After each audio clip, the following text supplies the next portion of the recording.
Hi everyone. In today's part, we'll discuss the most awaited thing, which are important questions. कि हमें important questions पता चल जाए. So first of all, before continuing, I want to give you a disclaimer कि don't expect कि मैं यहाँ पे आपको 10 या 12 या कोई 15 important questions बताने वाली हूँ और जिसको आप prepare करोगे तो आपका पेपर अच्छा हो जाएगा. ऐसा नहीं होने वाला. I will just guide you. I can help you. I can tell you कि how you can do, what you can do. लेकिन मेरे पास कोई 10, 12, 15 questions की list नहीं है जो मैं आपको suggest करूँ बेटा ये important है ये पढ़ जाओ. No. So that is not going to happen. So if you are expecting a person who can give you 10 to 12 or some list of questions which are important, then please stop watching this video. Otherwise, continue at your own risk. अब देखो बेटा, अगर आपको prepare करना है and you want important questions, तो important questions के ना सबसे जो बेस्ट वेज हैं वो दो ही तरीके हैं. Specially and this technique only works for IGNOU.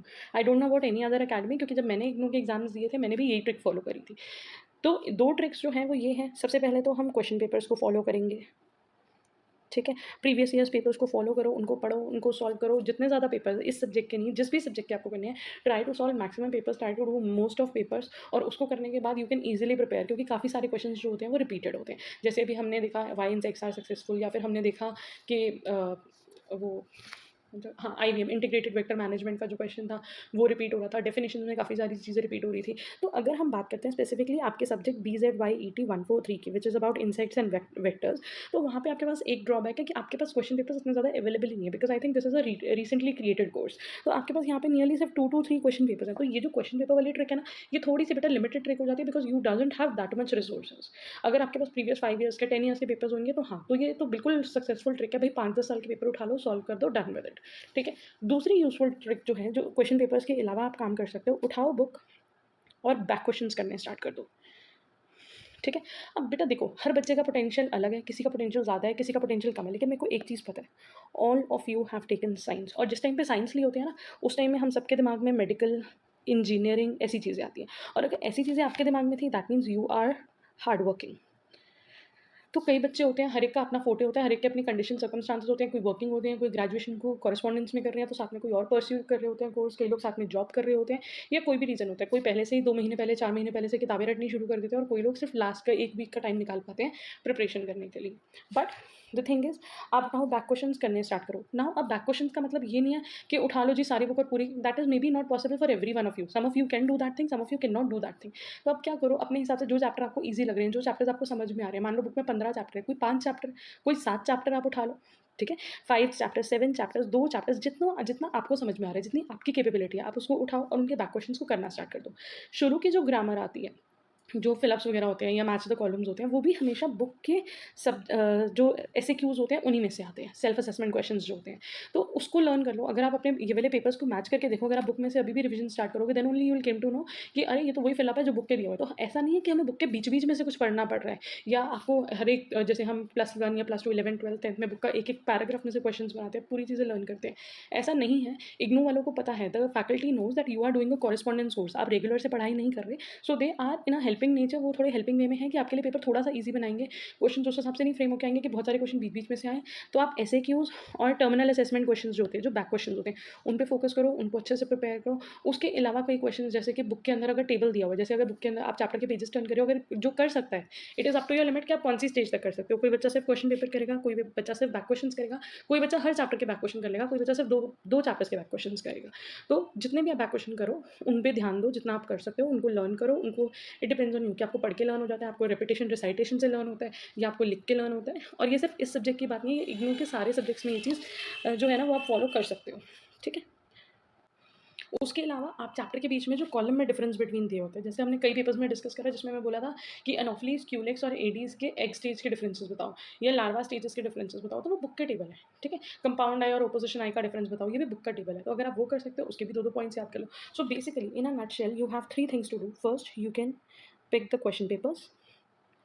Second, you can do the in-text and back questions from the book.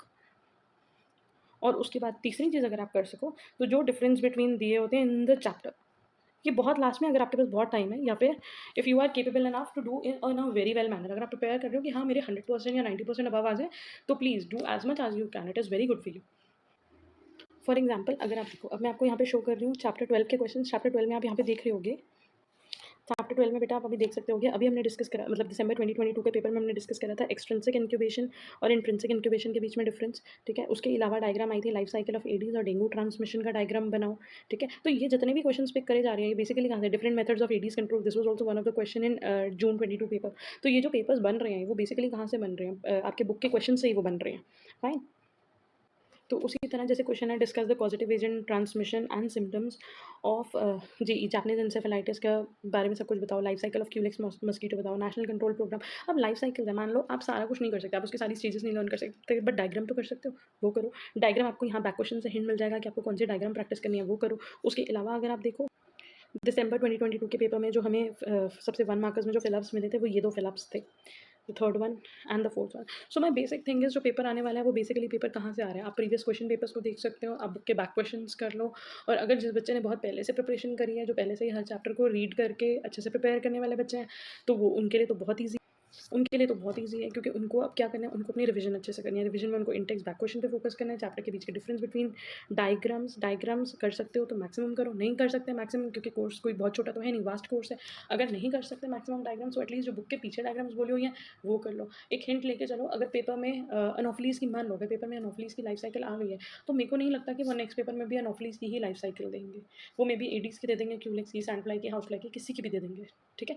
तो आप बेसिकली जितने चैप्टर्स, अगेन मैं बोल रही हूँ कि इंटेक्स या back question, it is up to your capabilities कि आप कितने चैप्टर्स कर पाते हो।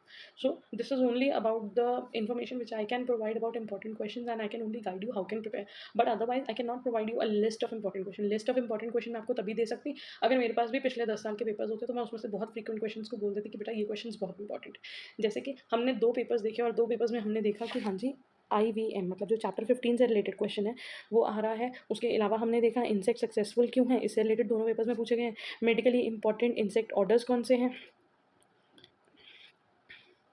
उसके फीचर्स वो हमसे पूछे गए हैं, तो इससे रिलेटेड क्वेश्चन जो थे वो दोनों पेपर में आए।